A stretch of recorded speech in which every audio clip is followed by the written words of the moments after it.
Whoa, what? Hey, calm down. Calm down. Listen, calm down. Okay. Y'all have been bugging for no reason in these damn comments, bro. Why are y'all tripping on me in the Listen, you, and you need to chill out because y'all don't even know. But I'm Team Kendrick, bro. I've been Team Kendrick. I live in LA. But, bro, I got no loyalties to that Drake dude. I was appreciating a good diss track. I don't care what you say. If you're pretending Drake wasn't dropping fire, man, you're the one glazing. You are the one glazing. I got nothing to do with that. Listen, hey, I'm just an artist appreciating good art on both sides. And I think both artists are dropping amazing art, so I appreciate this for what it is. But I wanted to get into a bigger conversation. I wanted to talk about a little bit more than just like the bars that are being dropped, just the easy conversation that's happening. What's more fire? Oh my God, he called him a PDF file. Oh my God, blah, blah, blah. Okay. We all heard that. But I feel like there's more to talk about. This video, I'm going to talk about things that I don't think people are talking about enough. So to catch people up that don't know what's going on. So we had two of the biggest artists in hip hop, in music in general, to be honest, Kendrick Lamar and Drake. You at least know one of them. You should know both. They've been going head to head. Everybody thinks this is a brand new thing. If you don't actually know what's going on, if you're not tapped in, they've been throwing shots at each other for a long time. It's been going back, because at the end of the day, this is hip hop. This is what it is, right? So, but all of this was revived when Kendrick dropped a verse on Like That with Metro Boomin and Future. Metro Boomin has a lot of beef with Drake. Future has some beef with Drake. They came together on a collab project, dropped Like That, which had a crazy verse where Kendrick shocked the world and came for Drake's head straight up. Drake and J. Cole, after the drop First Person Shooter, K-Dot did say in one of these diss tracks as well that he doesn't even know why Drake sent him a feature request, knowing that they have some unfinished business. In my head, we are all thinking that's First Person Shooter, which would make sense because the way that song was written was as if it was made for the big three to all be on it. So it's kind of strange that only two were on it. But it's not strange that when it comes out right after, you have Kendrick saying, nah, fuck the big three, it's just Big Me, nigga, pow. Alright, so I think we understand the beginning of where this all sparked off. After that, it was a series of back-to-backs. Drake dropped a diss track. Drake went back-to-back. Everybody's saying, oh my God, K-Dot's not responding fast enough. K-Dot, blah, blah, blah, blah, blah, right? Man's low-key, in my opinion, iced him out a little bit. Waited damn long time in today's day and age, which is another point that's going to come up later, why that's important. Waited some time. Kendrick finally drops, baits Drake out, drops again immediately, drops again the next day. We're in a weird place now where I feel like Kendrick's beating Drake at his own back-to-back game, and it's so cool to find out how they're playing into this strategic drop timing thing in today's age where one music could come out immediately and be spread to everybody so fast. And also in today's day and age where it's expected, and especially with social media presence, fans have such a direct way of engaging with the artist and getting responses from the artist and getting little cues and clues from the camps and everything. There are so many things at play right now that are making this like going to be a historic moment for hip hop and how fighting for the number one spot is actually played out in today's day and age. So in today's digital age, right, in today's modern world, everything is globalized. It makes it even hard to compare Michael Jackson and Drake because Michael Jackson was in an era where, let's be honest, like sales were literal sales. You had to buy an album, you didn't stream. It wasn't like you had 80,000 tracks uploaded to Spotify a day to take attention, and it wasn't this social media game. It wasn't to the same grade, right? At this point, independent artists could build companies on their own and have full-scale businesses without anybody even knowing who they are. Back then, that wasn't even possible, and MJ was a talented man backed by a company, and that company pumped all their resources to make sure that enterprise was successful as it can be. We do not have this to the same degree today, even though labels are trying to bring it back to that world. I think it's really fun to watch this play out in a multitude of ways. One of the ways is social media. Social media right now puts PR in such a different place than it would have been way back in this squeaky clean image. We don't even want that anymore. The audience doesn't want it anymore. The audience wants authenticity plays into hip hop so well, like that gritty raw authenticity, that connecting with the human thing. Now hip hop artists can literally tweet, can literally respond to fans directly, can literally start a beef. Trigger fingers turn to Twitter fingers. It's like, at the end of the day, yeah, that's the age we are. Yeah, trigger fingers are Twitter fingers. At the end of the day, that is what rappers are all beefing on. That is what today is, right? How do you approach knowing that audiences are going to expect their entertainment to come in forms other than just music? Right? And it's always been like that, right? The MJs of the world still had to perform. They still had to do a meet and greet. They still had to be on certain shows. They still had to do different ads. They still had to show up in different places, right? But now it's something as simple as like, what does Drake like? Who is he following? Why is him tagging this certain brand and this signifying that he means this about this? And the rabbit holes that people go down, because people will create whole video essays over just what you're posting, right? So this now matters. This plays honestly such an important part, and not just controlling the image and the business fan.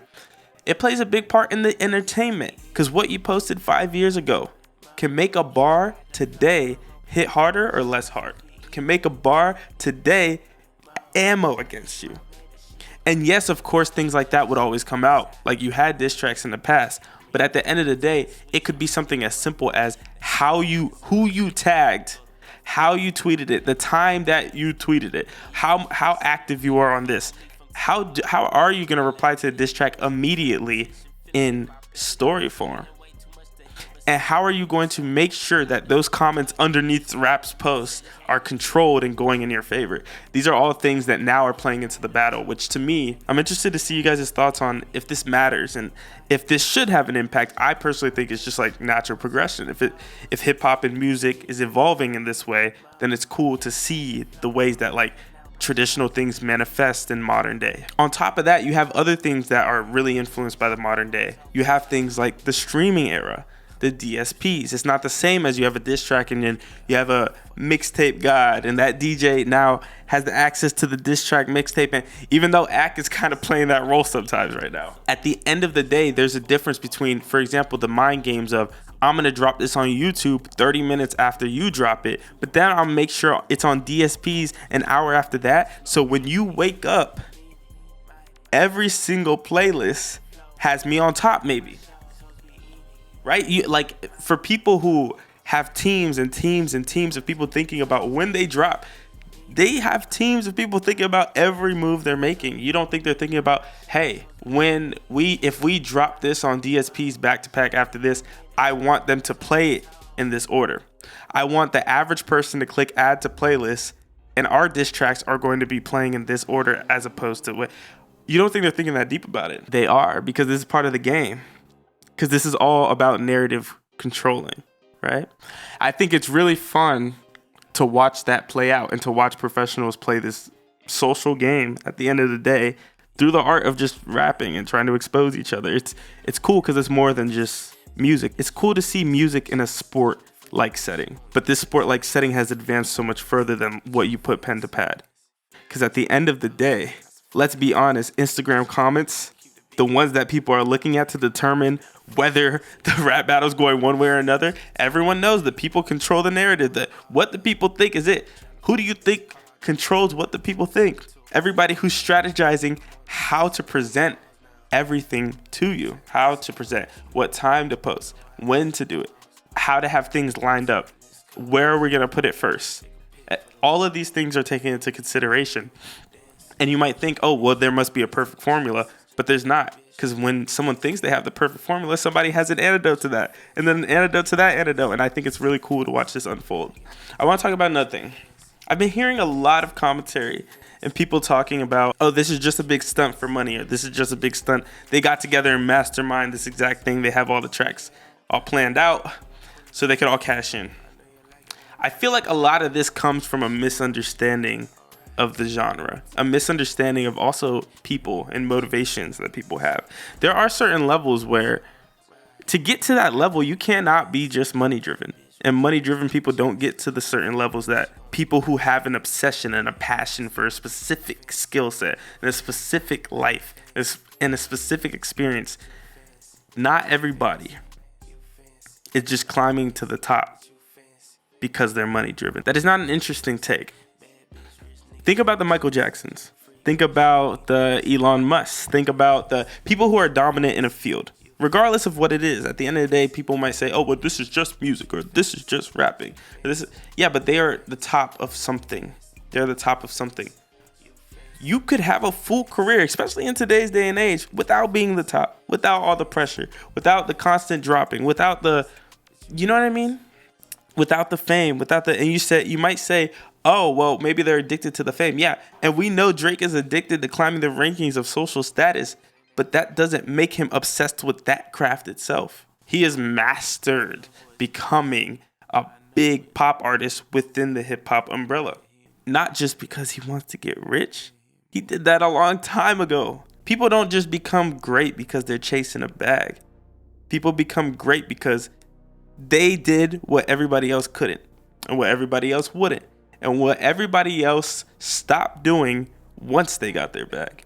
And at the end of the day, that's the level of competition we're talking about here. We're not talking about two artists trying to come up that are saying, oh, let's beef with each other because we know that that's going to get some likes. Yeah, then maybe we could talk. Oh, that's simply publicity. They have no soul in this. They have no grit in this. At the end of the day, this is hip hop where we all know legacy matters. And people are going to want to look back and think, who was the king of that era where we say we had a big three? That's now a big two. People are going to want to look back. Because we look back on legendary rap battles all the time. People are going to think, oh, during this new streaming generation, did nobody want to go toe-to-toe? Did everybody just want a Tootsie Slide? Did everybody? No. The two top dogs, they did do it. And they're doing it for legacy. And now that you hear what Kendrick's rapping about, now that you hear the allegations Drake's making, do you see that it goes deeper than that? Because at this point, if they sat in a room and masterminded ways to possibly ruin each other's legacies, why would one agree to that? Especially Drake, who already has the upper hand in the public eye and could have just cruised. He is going to be one of the GOATs of hip hop already. Imagine if some of these PDF file allegations start to snowball into evidence coming out and people digging and girls coming out. Was it worth it? For the money? Or does Kendrick have something to prove so we remember him the way he wants to be remembered for the rest of his life? At this level, there's more. There's more to it. There's more to life than that. And I feel like if you're thinking of life that way, you're forgetting how people get where they are. And you should see yourself in that way. You should walk where these things matter to you. And I'm not saying that you should walk around wanting to be the best rapper ever. You should walk around being like, oh, I really love my car wash business that I started. How do I make it the best ever? How do I find fulfillment out of that? How do I feel great in my lane? And if that means that you're going to find a way to optimize price points to make your business boom, but also offer the shiniest cars and offer a way to make the inside smell great for 6 months every time you wash a car, then cool, you got to figure out that stuff has to matter to you. If it's only about the profit margin every single time and you think everyone operates that way, that's a sad world to live in, right? And I'm not saying don't care about money. Yeah, we all got to get a bag. I'm trying to get money every day. I understand that there are a lot of things, but I have to find the things that are disconnected from that. Even if they intertwine, I have to find things that matter to me, that I wake up every day and it matters to me that someone sees something a certain way, that it matters to me that my message resonates a certain way, that it matters to me that, because why else am I doing this life thing? What? And you think people that spend 24/7 thinking about being the best rapper don't care about being the best rapper in a culture where they're brought up to think that if they want to rap, they better be the best rapper. And I think because hip hop's in such a commercial, globalized state, that feeling, that expectation, that cultural root has been lost in translation. And a lot of the people now that are seeing it are completely seeing it as a commercial entity, not knowing that there are people who live their lives through the lens of all the paradigms that exist in hip hop. And those people that live it to the truest form are the people producing the art. So for example, the way hip hop makes you feel, it makes you feel good about yourself, makes you feel like the shit, makes you feel like, boom, it's the reason why everybody adopted it. Because there's a feeling that you get from it. The reason you get that feeling is because the people who make that music live by those cultural standards. It matters to them. And you could hear that when you're listening to hip hop. And that's why you love that feeling. Because it's authentic and it's coming from authentic people. I don't think a lot of people really care about the bars sometimes. A lot of the fans on each side, I feel like they represent very specific branches of people in music and hip hop and just culture. And they're going to live or die on that hill. For example, I dropped a video reacting to Drake's diss track just because I had free time when it came out. I would have reacted to all of them. I literally just didn't have time to make a video. I've been loving this though. And I've loved every diss track from both of them. I'm Team Kendrick, by the way. I'm just more of a Kendrick fan. A lot of the people reacting to that video hear me complimenting Drake and they automatically say, Drake Glazer, Drake Glazer. And they're tainted by this idea that there's a war on, and you either stand on this side or this side. And I was interested in why there was a blinding nature to being able to show support or love to one side. And obviously most people think in binary, so if they see you complimenting, you're going to automatically look like that. Even though I could just see by the stats, most people didn't watch the whole video, so I don't even know what you're talking about. But it brought up an interesting question to me that I was like, well, there must be something more that is going on here. It can't just be rapping, right? Why are people so opinionated in this form? And I feel like the two sides of people I see, especially Kendrick fans. Kendrick fans are more on the purist side of hip hop, the gritty side of hip hop, that blah, blah, blah. And as you can see by the bars on both sides, authenticity is literally the key thing they're trying to damage on each other. I feel like at the end of the day, there are two definitions of authentic going on, and there are two different angles of attacking that authenticity.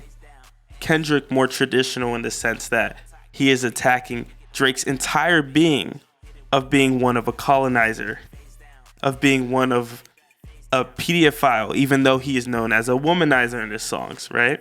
But he's even attacking one of the things that Drake flexes, his relationship with women. But he's saying, even that's immoral. Your relationship with black culture, even that's inauthentic. Your relationship with American culture, even that is colonizer-like. Discounting that is inauthentic, and if anything, swaying negative and damaging, goes against everything that a hip-hop artist is supposed to be to a Kendrick fan, if that's where we want hip-hop to continue to go. On the other hand, we have Drake going, aren't you supposed to be the pro-black? But you married a mixed woman, and you cheated on her with a white woman. And not only that, you beat her. Damn. So the authenticity, you could argue, even hits hard when you have somebody who is saying we should hold on to this traditional path of hip hop, but that's not even real. So does that make that even a commercial pitch? Because arguably Drake is trying to push the agenda that Kendrick has more to hide because he stands on a higher horse. So you can fall further to the ground, right? A lot of Drake's stuff is out there. He's been battle tested XYZ, but he stands for the commercial powerhouses of hip hop and where it has come in the modern day. And in his bars, he'll oftentimes discount Kendrick by flexing his success, by flexing the fact that Kendrick dropped sleepers and he's going to drop once every 7 years, and Drake's out here going on world tours and he's on a vacation. He just takes work off after tour, going on vacation. Nah, okay, I'm going to come back and snap on you again, blah, blah. So through this, you honestly get the vibe from Drake fans that Drake's commercial powerhouse and prowess is what hip hop is nowadays. And he is being authentically him in the sense that he wants to win. He wants to be better than everybody else. And not only is he, as a hip hop artist, climbing to number one, he's climbing to number one over other genres. What's inauthentic about that, right? But Kendrick's going to bring it back to the moral codes. He's going to bring it back to the traditional things that we've always looked up to. He's going to bring it back to the things that existed before the streaming era We're using advanced PR discussions through social media, through when you're dropping, through DSPs, through all these things that have shaped the conversation to kind of dictate what the story is for hip hop in this current generation. All right, so my camera died, but I'm gonna wrap it up anyway. So I think this battle basically is asking, what direction will hip hop take? Is it gonna remain true to roots and traditional values, or is it gonna morph into something driven by commercial success? And is that success a natural evolution of hip hop and is actually the true authentic form as a result? The outcome of this feud will probably influence artists for years to come. And I'm very interested to see who comes out on top and who really takes control of this ship of hip hop that I've loved my whole life. So if you mess with this, let me know. I just wanted to pose a bunch of questions and have a couple discussions with everybody. Yeah, I'm excited to see what y'all think. So peace.